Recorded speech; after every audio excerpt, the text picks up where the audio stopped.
Hey everyone, and welcome back to my channel. So today I'm going to be doing a complete video on how to take care of your plants, not only keep them alive, but keep them healthy and help grow them to their full potential. So I've made some notes on different things that I want to go over. So the first thing starts with you bought a new plant and you took it home and you're like, okay, what do I do now? Like, where do I put it in my house? I don't know how often to water it. Well, I got you. So the first thing that you really want to do is do a little bit of research on the plant that you got.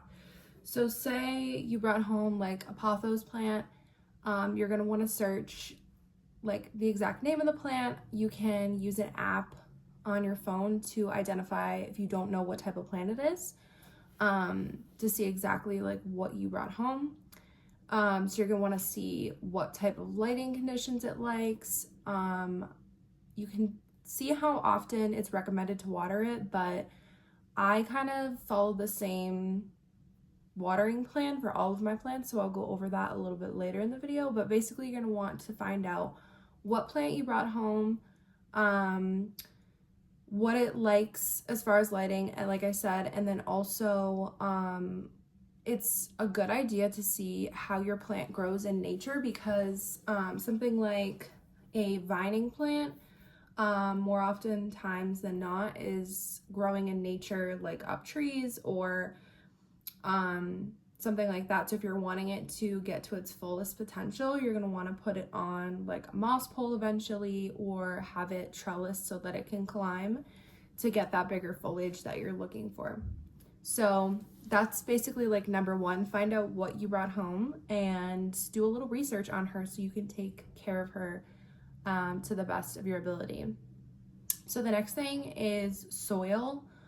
For all of my plants, I use pretty much the same soil. I like to use like a chunky, well aerated mix. I just make mine, so I mix usually like a bag of potting soil. I literally use like the Miracle-Gro potting soil. It has a lot of, I'm trying to think of the name of it right now, perlite in it, which helps for really good aeration. So I like to mix like a bag of that with orchid bark, and then you can also do like more perlite. I can't, like, why am I thinking that I'm saying this word wrong right now? But you just want to have like a nice airy mix for your plants, because if your soil becomes too dense, then it's going to become really compacted, and then a lot of times it can't even like hold water, or like it just, plants don't like that. They don't want to be sitting in like a really chunky mix, which, not chunky mix, but really compacted mix. So a lot of times when I take a plant home, I'll check the roots, check the soil to see if the soil seems like it's the vibe that I want. If it's not, I'm just gonna go ahead and take that plant out of that soil, repot it into a chunky mix, and give it a good water, and just like let it have the best chance that I can give it, because a lot of times the soil's just looking a little funky when you bring it home. So yeah, that's basically like soil, what I do for soil. And then another thing, the biggest thing that you need to do for your plants is have them in a nursery pot. Like, have the plant in a nursery pot. You want a pot that has big drainage holes in the bottom. This is just a little baby one, but you want to have your plant in this, and then you can go ahead and put it in like a really cute cover pot.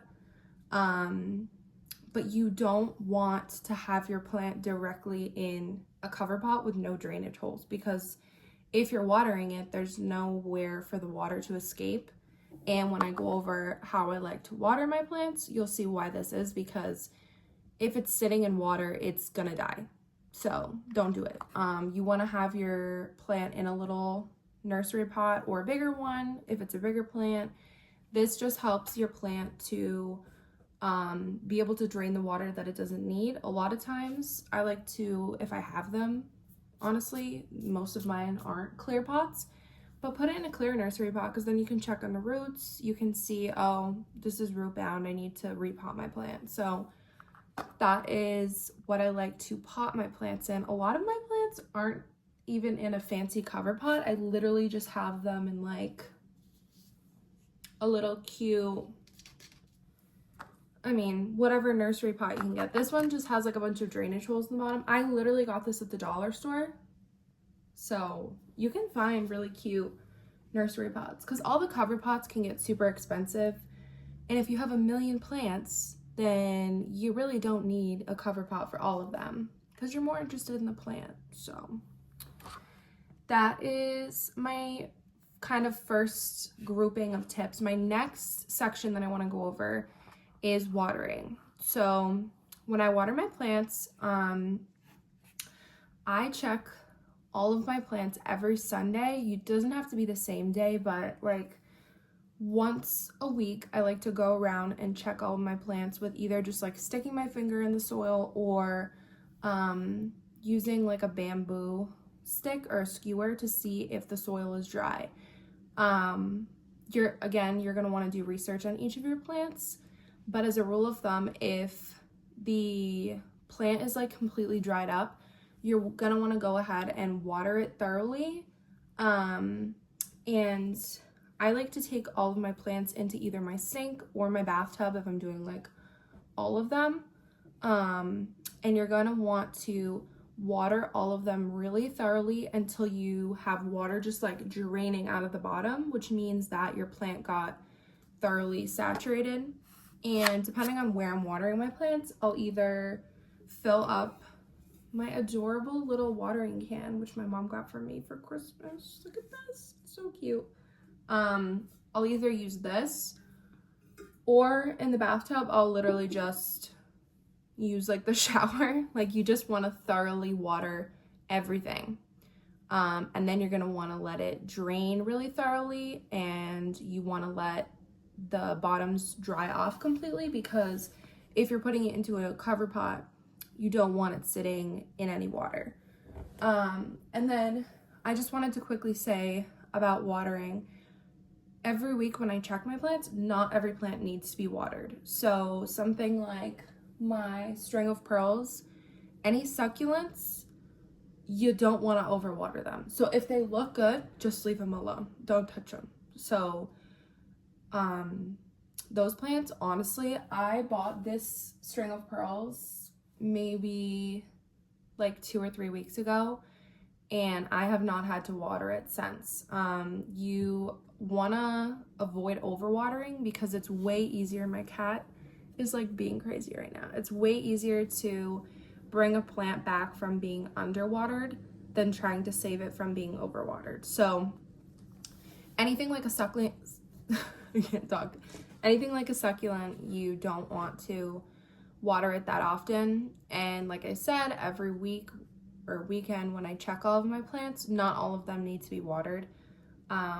And then I'll just like check on them throughout the week and see if they're like dry yet or they seem like they need water. If their leaves are kind of sad, you know that they need a drink. So as a rule of thumb for watering, I like to check my plants every week, but especially in the winter, they're not going to need a drink every week.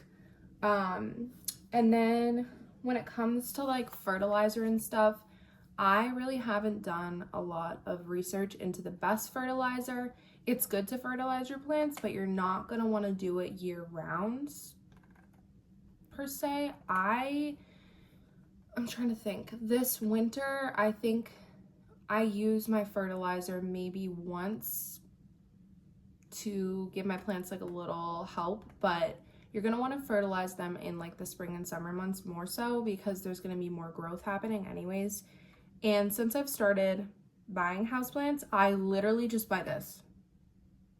Like, it has little instructions on the back. Like I said, I'm not, oh my God, I'm going to throw this.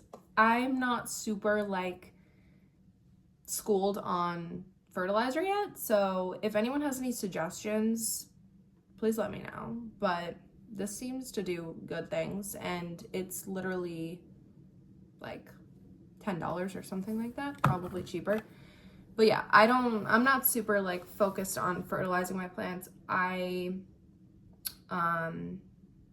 Like I said, I think I maybe did like once this winter. it's more about just giving them the sunlight or like light that they need, and just making sure you're not overwatering them, make sure you're watering them enough, things like that. So yeah. The next thing is sunlight and placement. So if you have a plant that you're like, oh my God, this would look so cute in this part of my house, but there's literally no light, like don't put it there. It's not gonna grow. So I like to do research on each of the plants that I get and then see what they prefer for lighting. So a lot of my plants I have kind of in this area in my living room or placed somewhere near a window. If it's a plant, like a low light plant, I'm gonna want to make sure it still has a good amount of like ambient lighting, but it's not gonna need to be right next to a window, if that makes sense. So yeah, I don't have any grow lights as of right now. I did at the last place that I lived, but I really want to get a couple Soltech plant lights, and those are really expensive, but they're so worth it. So I'm kind of waiting to get those until I can afford to drop like $400 on grow lights. So when it comes to lighting, just make sure that your plant has a good amount of sunlight, and especially like doing research on the plant that you have. If it needs more light, like something that has a lot of white variegation in it or a lighter colored leaf is gonna need more light. Something that has like more darker foliage, probably not gonna need as much light. Like a jade pothos or a snake plant or something like that, they're not gonna need as much light. So just be mindful of where you're placing your plants around your house. And also you're gonna see how they're doing in those conditions, and you can move them around as you see fit. So it's really just about seeing where things do best. And yeah, so that was kind of my lighting tips. As far as like pruning, I like to cut off any dead or dying leaves because they're just sucking energy out of the rest of the plant. And I know some people like to leave them on until they're really like dead, but it's up to you. Like, they're your plants, you can trim them, you can do whatever you want with them. I'm gonna do a whole separate video on like deciding, I don't really know what I would categorize this as, but like deciding whether or not you want to grow your plants like up a pole or like trellising and stuff like that.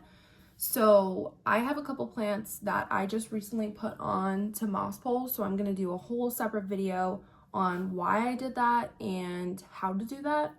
I made these myself. It was really easy and it was fun. So yeah.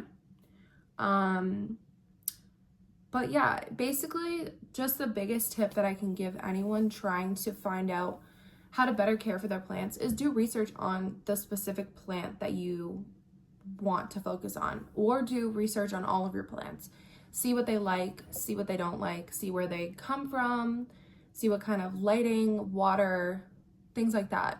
You can literally go on to YouTube and Google. You can look up like I'm